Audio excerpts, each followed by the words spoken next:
Saya melihat gini ya, kita juga rasanya itu juga harus realistis dalam arti kata begini, ini bukan trade off, bukan either or gitu.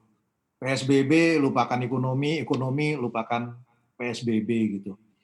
Rasanya menurut saya nggak begitu. Karena apa? Karena ini sebetulnya two sides of coin, dua sisi mata uang. Kalau pemerintah menerapkan PSBB, maka implikasinya itu harus ada support pada ekonominya. Mau nggak mau. Kenapa?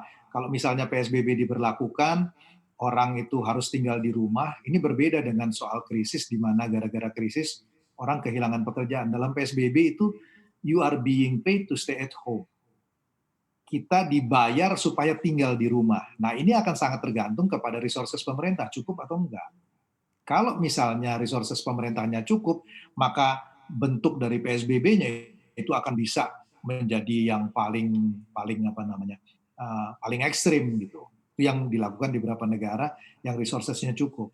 Tetapi kalau kalau itu tidak bisa dilakukan, maka harus dicari jalan tengahnya.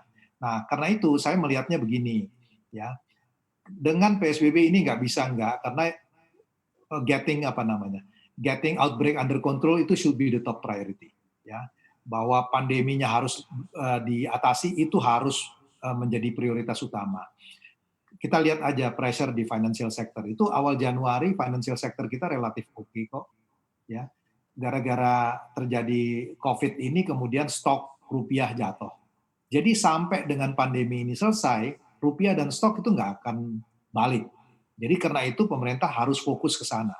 Dan ini juga udah tercermin di dalam Perpu di mana alokasi dari budget itu dilakukan untuk kesehatan, untuk social protection.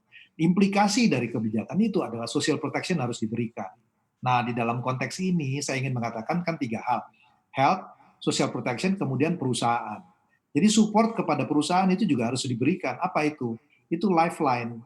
Lifeline dalam arti kata, kalau mereka itu nggak dapat lifeline, nggak dapat working capital, mereka akan stop aktivitasnya.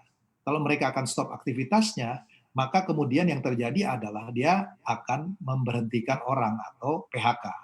Karena itu, makanya perlu diberikan misalnya penjaminan dari kredit, subsidi bunga, supaya si private sector ini tetap bisa menjalankan fungsinya.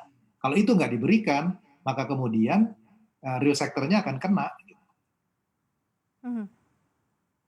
Oke, apakah ini sudah cukup Pak dari sisi, yang diberikan begitu ya untuk sedikit banyak menjaga begitu ya daya beli, kemudian menjaga juga daya tahan begitu apa yang sudah dilakukan pemerintah ini sudah tepatkah atau masih harusnya ada lagi yang harus dikeluarkan gitu dari sisi kebijakan? Mengingat mungkin saja PSBB masih akan lanjut lagi begitu, seperti apa nih Pak Khatib?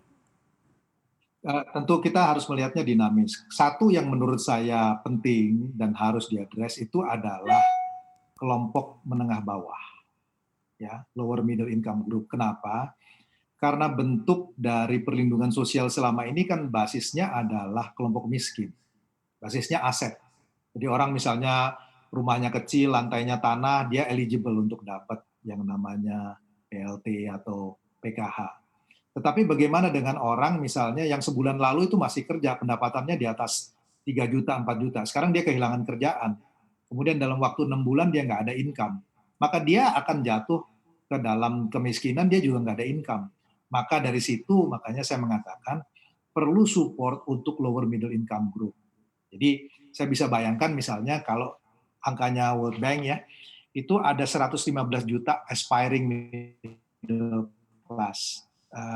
Orang yang ingin menjadi kelas menengah tapi belum sampai ke kelas menengah lower middle income group. Kalau itu satu rumah tangga 4 orang, berarti kan 30 juta rumah tangga.